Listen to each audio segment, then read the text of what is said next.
Hello everyone, welcome to Everything Arsenal. We haven't talked about any transfer news since the day we played. That was on Tuesday. Today is Friday, so let's catch up with the latest news. And let's start with this one. Jesus and Zinchenko, as well as our plans for the players who could depart this transfer window and the next transfer window, and then we'll come to the players that we've been linked to recently. So, Mailspot understands Arsenal will listen to offers for Gabriel Jesus come the end of the season, while Alexander Zinchenko could go this month. Thomas Partey's 150k a week wage is also set to be removed when his contract expires in June. This is according to Craig Hope of the Daily Mail. So, let's start with the Thomas Partey one because Zinchenko and Jesus kind of got together because he bought them at the same time. So Thomas Partey has been here he's been here since 2020. Like, he was one of the first big players that we bought alongside Gabriel. And I think for most of the part, it's been great for us, apart from the times he's been injured. But most of the times that he's been fit, has been great for us, including this season. I think by the time we got to like around October, November, those games that we are playing poorly, like against Newcastle, there's another one as well, 2 or 3 games around November, he was our best player during that period. And recently as well, he's had to play at right back, and I think he's actually done well, including like the Liverpool game, for example. He played at right back and he did very well against Diaz. He has been great. But I actually never thought that Thomas Partey would be here this season. Like, I'm actually glad that we kept him because he's played really well this season. But I thought he would have been gone. I actually said last summer that I don't think Partey will be here next season, but surprisingly ended up staying. And right now he's still in the team, but his contract is ending, and I don't think we'll extend his contract. Age, fitness, especially if he gets injured between now and the end of the season. Luckily, he's been fit for us for at least 1 year now without really getting injuries. Age, fitness, all that will come into account, and we'll have to rebuild our midfield very, very soon. Obviously, it's great to have a versatile player. He can play midfield, he can play at right back, but we all know that he's not going to be here for too long. Maybe they're going to give him a 1 year extension, but that the money that is being given alongside the other 2 players that you're going to talk about, that has to be removed from the wage bill for us to get, the top winger that we want, the top striker that we want, probably another top midfield. I'm sure we're going to go for midfield in the summer. Those players will be linked to the likes of Zubimendi and players like that. I'm sure we're going to go for a big midfielder in the summer. So Thomas Partey's 150k a week will be moved on, and Jorginho hasn't been mentioned here, but Jorginho will also move on. So in the summer, we'll have to change our midfield quite a lot. So Partey's age and all that, yeah, I have no problem with us moving him on. Unless, listen, I think the way he's played this season, I think he deserves to be given another extra year. But do I think it's going to happen? I don't really think it's going to happen. With Jesus and Zinchenko, Partey's 30 plus years. With Jesus and Zinchenko, it's actually a weird one. Jesus right now, he was born in 97. So how old is that right now? He's 27. He's turning 28 in April of this year, in the next 3 months. But he's 27. Like, Jesus right now, he should be in his prime. Like, he should be approaching its prime, which is crazy. It feels like he's been here during his prime, and then now we are selling him in his 30s. But actually, no, we bought him when you're still young, and now he's supposed to be getting into his prime.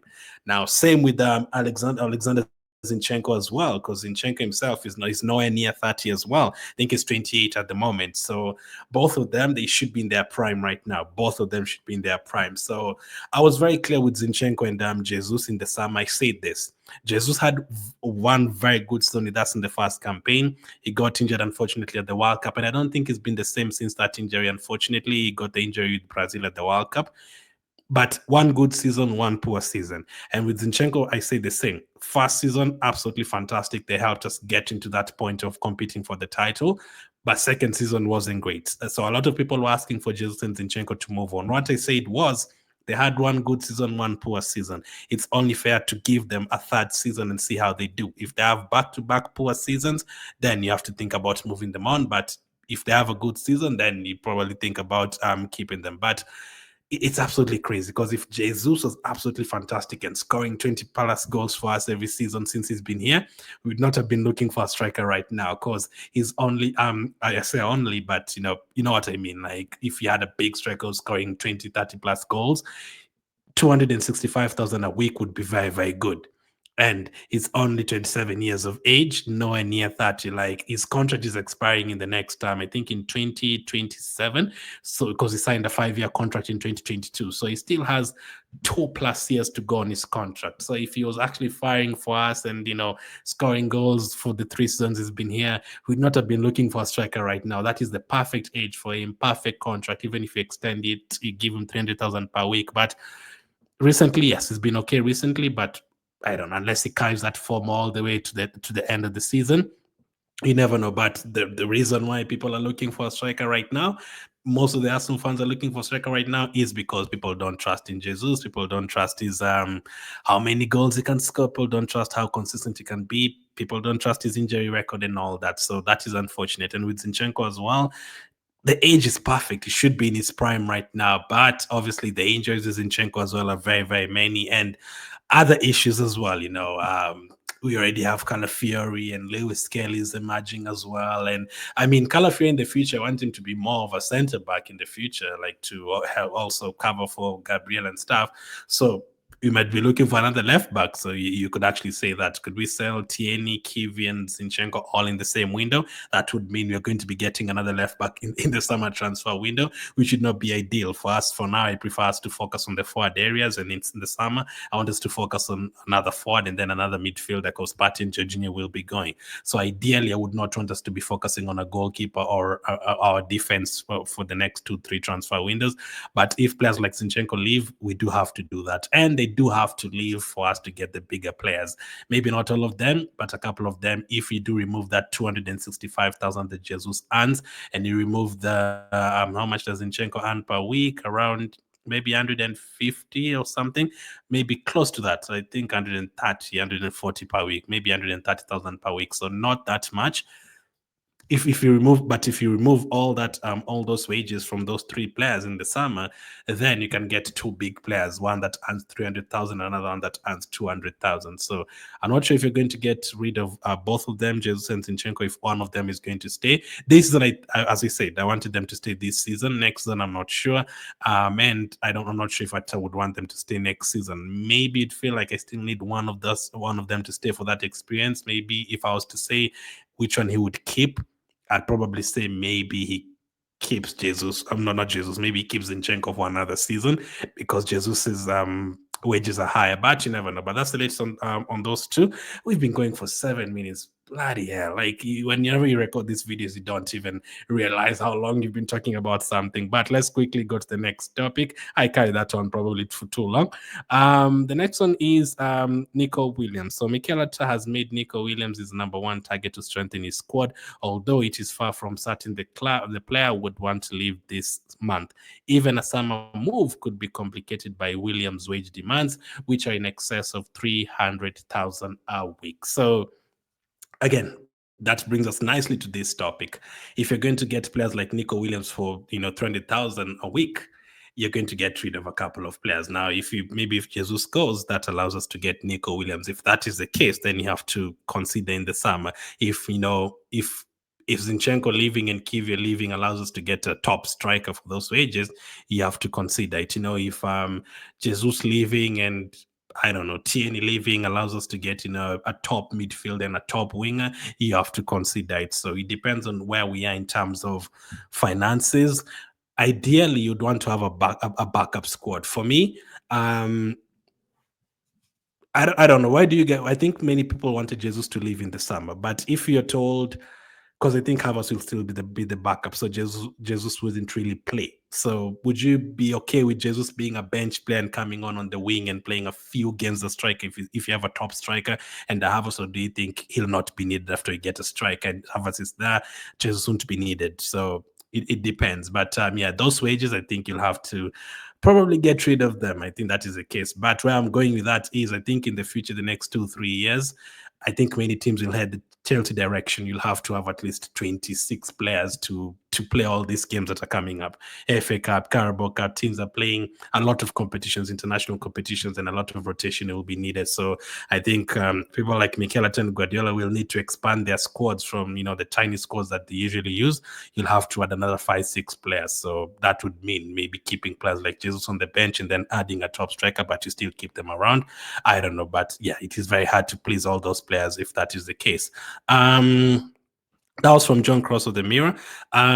Again, he also said Arsenal keen on signing Nico Williams from Bilbao, and then same thing. That the Spaniards want 300k a week. So they did say that we don't have a problem with paying the money, the release clause, which is less than 60 million, but the wages would be a problem. So again, listen, I explained it in the last transfer video I talked about. He said they look at it from both ways. The way of, if he comes in and says, okay, listen, I want 20,000 a week. Would that mean Gabriel and Salib and Odegaard also say, listen, we also want 300,000 a week? How can you bring this player right now and you also want 300,000 a week? And will that bring complications? Maybe, but you also have to look at it from the different way. If you want top players, you have to pay a lot of money. We did it with Rice. I'm very, very happy with the Rice signing, but we've never really done it with a forward player. We need to do it with a forward player now. It's not like we're signing 6-7 players with high amounts of money. But if you want to take it to the next level, if you want players like Gyökeres and Isaac and Nico Williams, are going to have to pay the money. That is the thing. I think we have a bit of, paranoia and PTSD because we did it with Ozil and Aubameyang and those players. And since signing Pepe for all that money, we've been very cautious in the transfer windows. We bought big players for big money like Rice and Havertz, and recently Timber and Calafiori, even Jesus. All these players are like 30, 40, 50, 60, 70 million, 100 million. Yes, we've been spending the money, but I think, we still need to do more. We definitely still need to do more to take it to the next level and keep on competing with Man City and Liverpool and to go further in the Champions League. Next up, Vlahovic. So this is just a rumor, and this came from transfers.com, but there was a pieces of news about him a week ago early in the transfer window, but I didn't really talk about him that much. Arsenal have been handed an opportunity to reshape their January transfer strategy, with Juventus offering long-term target Dusan Vlahovic for a fee of around 55 million euros. So 55 million euros, that's 40 something million pounds. Would you guys be happy with Vlahovic being the signing that we get ahead of Isaac, ahead of Gyökeres? If those ones are impossible to get, would you be happy with Vlahovic coming in? Now for me, listen, stay humble, I guess. There's a time I was like, nah, this guy refused to join us. But listen, if we can come to Arsenal and do the job, we desperately need forward players. And I think, I don't think Isaac is possible. Isaac is not possible. So maybe you can keep the dream for Gyökeres, but Isaac is not possible. Vlahovic, would he do a better job than what we have up front? I'd probably say yes.